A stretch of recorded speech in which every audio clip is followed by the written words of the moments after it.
Hey guys, Fearu here, and we are at episode 12? 12, is that right? 12? Whatever. Been doing pretty good, got no complaints. Been, up and down, up and down. I need to start applying what I'm doing, man. I'll like make a video and, tell myself, oh hey, you need to pay attention to TP here earlier next time. And then I'll like play a game, and literally that game I'll have the same opportunity present itself where it's like, oh TP, and I'll be like, oh, why did I not do that? But what you gonna do? I need to play better. And my last scene can still be drastically better, like just drastically. But that's stuff that'll get better in time.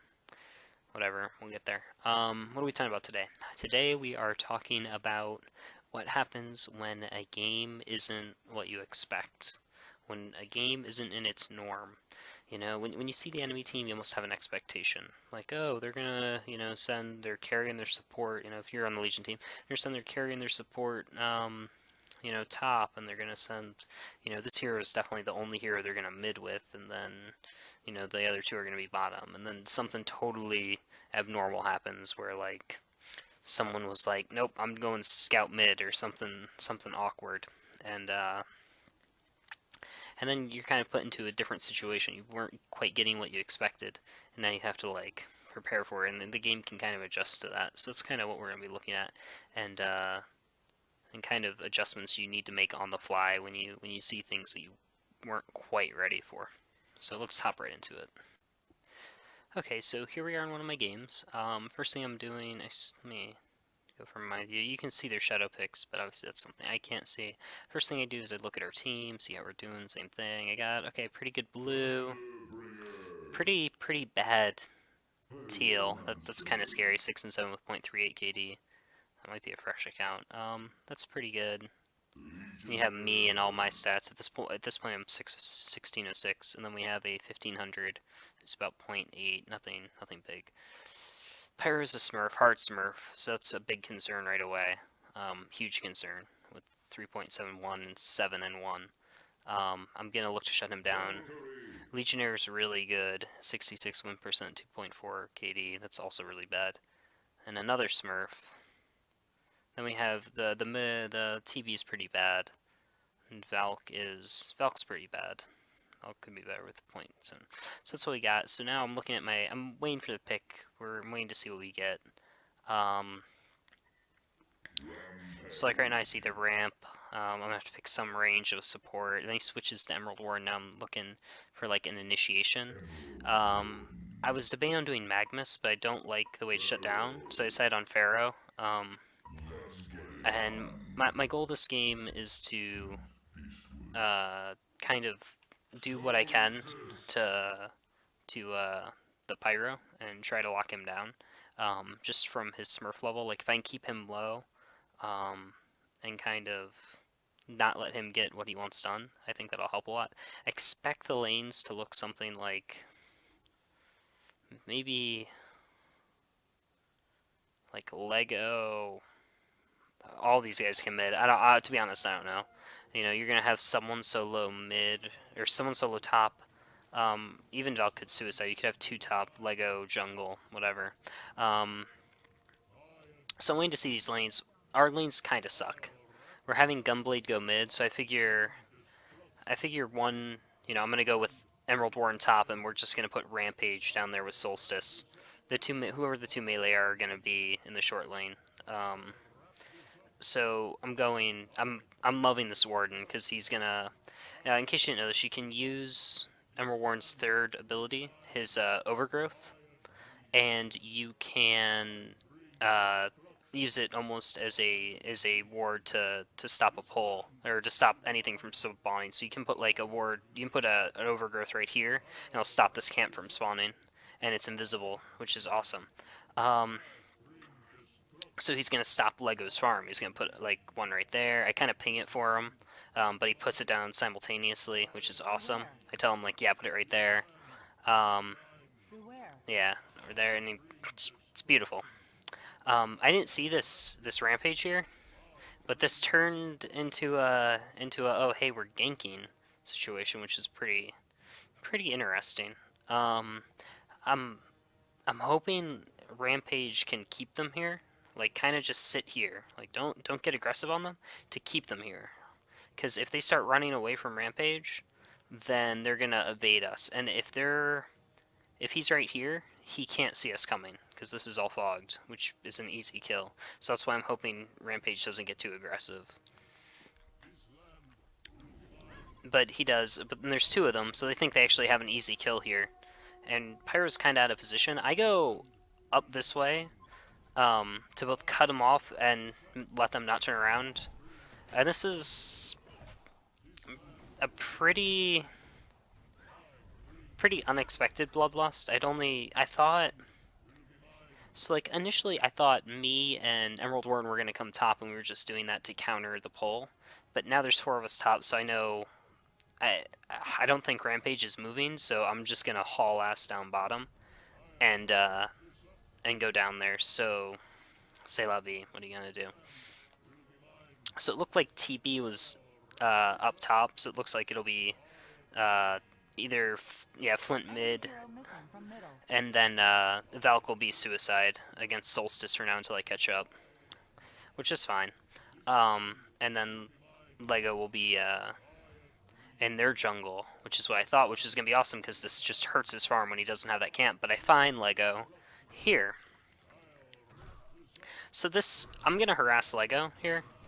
And take one of his kills, and I need to get him to this jungle. That's pretty much my goal right now is get him out of our jungle and into his jungle. I'll exchange blows with him all day because he's gonna have to back off first. I should have actually kept attacking him there. I don't know if I like that. I grab a tree. I make sure he's gone. You know, just reaffirming it. And I'm just going to check the camps. He hasn't left. He plans on being here, and we're going to stop that. As far as coming to the jungle here, I kind of like it. Like, as just initially, I mean, obviously this game has already kind of gone awry, but you can, like, some nifty plays in the Legion jungle that you can do with Lego is if you eat this tree, either of these trees, you can double pull pretty easily. Like, you can pull this camp and this camp simultaneously and stack them. So you know, you both these trees are gone, and then at like the 52 mark, you would pull this one and then this one, or this one and this one, depending on what the camps are. If they're wolves, they're really fast. You'd pull that camp last because they'll pull faster. And then when you go to kill them as well, like if there's like two vagabond groups here, you can attack them both simultaneously. Like you can attack this one, and you get them both attacking you to get your whirling blades off, and they go down a lot faster. For the few of you that didn't know that. So now I'm still trying to get Lego out of this jungle. Now, just to you know, what's going through my brain as far as like, is this worth it? Like, should I be farming instead? The reason I don't mind is because if you look at our two teams respectively, their initiation is Lego, and my team's initiation is me. Obviously, there's other options, like if Pyro gets a portal key, or if Rampage gets a portal key for our team, they have other forms of initiation. But ideally, it's going to be Lego and me for each of our respective teams. But the difference is Lego gets his initiation from gold. He needs to get it from portal key. If I stop him from getting gold, then he's going to get his initiation later. Whereas my initiation is going to be at level 6 when I have my ult, which I'm going to be able to get almost, you know, obviously this alters it a little bit, but it's not, this hinders him much more drastically than it hinders me in that regard. So that's my thought process, at least. I don't know if it's right. It could be wrong, you know. There's definitely worth some thought there, but that's what I was thinking. So I see that he's stepping back again, and I just need to push him out, and you know, I'm making sure he doesn't get to do this. And then I'm going to come and I'm going to get the rune here at 2 minutes. You know, no matter what it is, I'm just going to pick it up. I notice it's invisibility, and I can just follow him and make sure he goes back to his jungle and attempt a gank on Flint, although he probably knows I have the rune. You know, there's probably like almost 100%, but we can see now Lego's safely in the jungle. And what I'm going to try to do is I'm going to get my level real quick, and I'm going to get wall I'm gonna stay in XP range of these, and then once I have wall and he's out of position, I'm just gonna tell Gunblade, hey, let's do this. And he's pretty much out of position now. I could have gone a little bit earlier. I should have gone a little bit earlier, but now he's really out of position, and this is just an easy, easy, easy gank. Like, easy. I probably dove a little bit too hard here. Um, if Lego had quick enough response time, I'm actually curious where he was. Lego. Okay, he's not even close. If Lego's close enough and has response time to charge right there, that can be a death. But you know, that's I, I don't know if I like that dive. It's probably worth it. Yeah, okay, I like the dive. Um, but now I'm in a little bit of an awkward situation. So my my levels are not where I want them to be at all. Um, Not even close. So now my initial goal here is usually my initial goal in Fearu is usually boots, helm, so on and so forth, and then sometimes I'll pick up. I used to pick up Hellflower, though I probably won't pick that up now with the change. I'm not sure what my mid game is. That's something I have to actually think about. But what's gonna happen is I'm gonna end up picking up a ward, and I probably should have upped the courier right here already. I didn't realize it was up or was still down, and I decide right here that I'm changing my role. I'm actively deciding to change my role in the game. I am no longer playing or am I changing my role? I'm not changing my role. I'm deciding to play. I'm spending more of my gold on support items. And initially, my intentions were to shut down Pyro, and that was going to be, my goal was to rush level 6 and shut down Pyro as fast as possible. But because we got that early kill on Pyro, um, and because I was able to stop a lot of Legionnaire's farm, like right now he's level 2, the rest of our team is 5, 4, 3, 3, and myself, obviously, I'm 2.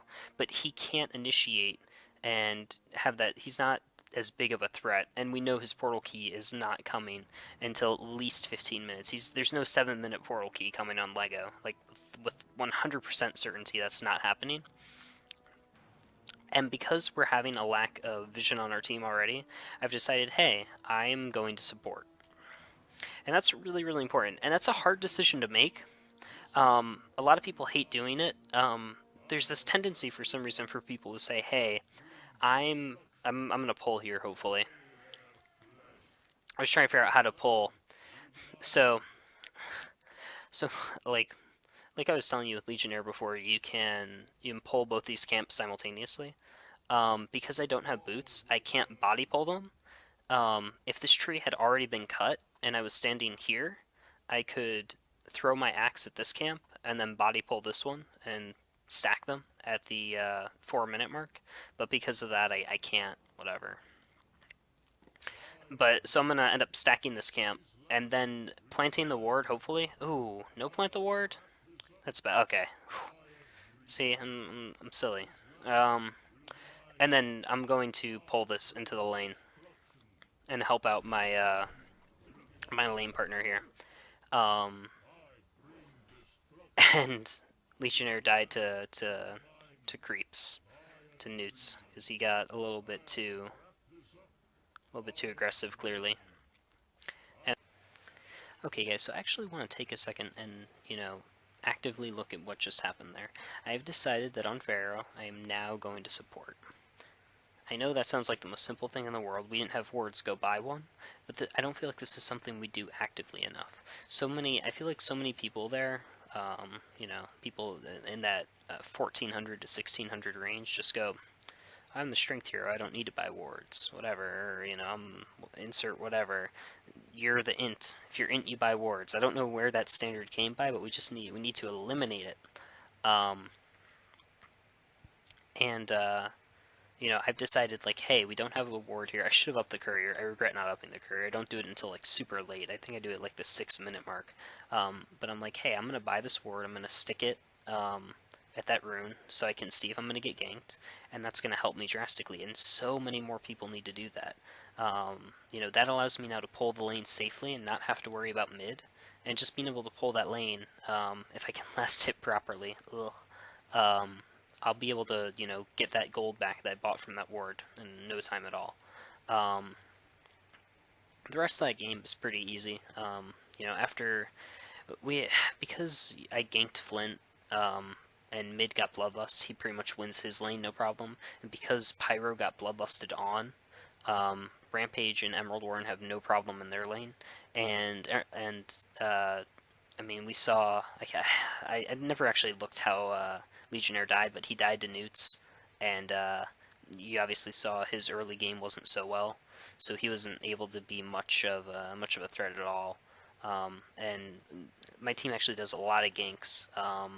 I think at like the 15-minute mark, it was like 26 to something. That's why I didn't show it to you, because there's nothing to learn at a certain point. It was just like, okay, well, these guys obviously are just destroying them. But anyway, one of the big things, like the note I wanted to leave you guys on was timings. So what's the timing real fast? Here's a really simple timing. I waited until I was level 2 to attack Flint. I could have attacked him at level 1. I had the opportunity a couple times to try to gank him at level 1. But I said, no, I'm going to wait until I have my mummy walls, and then I'm going to attack him. I'm going to wait until this timing. I'm going to go get him. And that's the reason, I call it timing, but it's just a whole bunch of calculated thought. And it's something you should constantly be thinking about. Like, I didn't really have a plan. Well, I kind of had a plan. I had a plan to shut down Pyro and Lego. That was kind of my plan. And as my plan changes, okay, well we had the Bloodlust early on Pyro. Okay, that's a great start. That's what I wanted to do. And then I found Lego in my jungle. It's like, okay, if I can stop this Lego and Pyro's already been harassed, this will give us a really, really good start. It wasn't initially how I intended on doing it. Initially, I intended on doing it by hitting 6 really fast and trying to get an early gank on Pyro. But because this opportunity presented itself, I changed my plan, and it worked quite effectively. But these timings I'm talking about can also be applied to other things, like, hey, let's not push out until we have Barrier Idol, or, okay, they just got insert item, someone got a Shroud. Well, we should wait until we have an eye before we push, or we should wait for an eye and then go gank. And, it's a whole bunch of things that you need to I mean, I know it sounds simple, but you need to constantly be aware of what the other team is doing, and then what you need to do to counter it. Inversely, if you're the aggressor, if you're let's say you're getting good farm, because this is something that happens a lot in the games, a lot of games that I'm losing, this is something that I need to fix. I'm getting good farm in the beginning, and I get an item. Let's say, okay, I get an early portal key on insert any hero. Well, now I have that portal key. I need to go look for opportunities to use it, because as the time increases in the game, right? Like let's say you get a 12-minute portal key on any hero you want. As the time increases in that game, that item has become less and less useful, and it gives the enemy team time to counter it, time to be ready for it. If you think of like a hero like Tempest in BKB, well, you have only so long to push before Tempest gets his BKB. Or, after you kill a team, you have so long to push until they're so far up. And these are constantly things you need to be thinking about. And it'll help you overall if you're going, okay, when do we want to push and why? If you ask yourself that why, that really helps a lot. And it's a lot of stuff I'm going to talk about as we get farther and farther into late game. My intention with most of these episodes is to go from early game in the beginning and then work my way to late game. We have a long ways to go, a lot more stuff to cover. Hope you guys enjoyed this one. I have a lot more games to play and stuff to talk about, so we'll talk to you guys next time.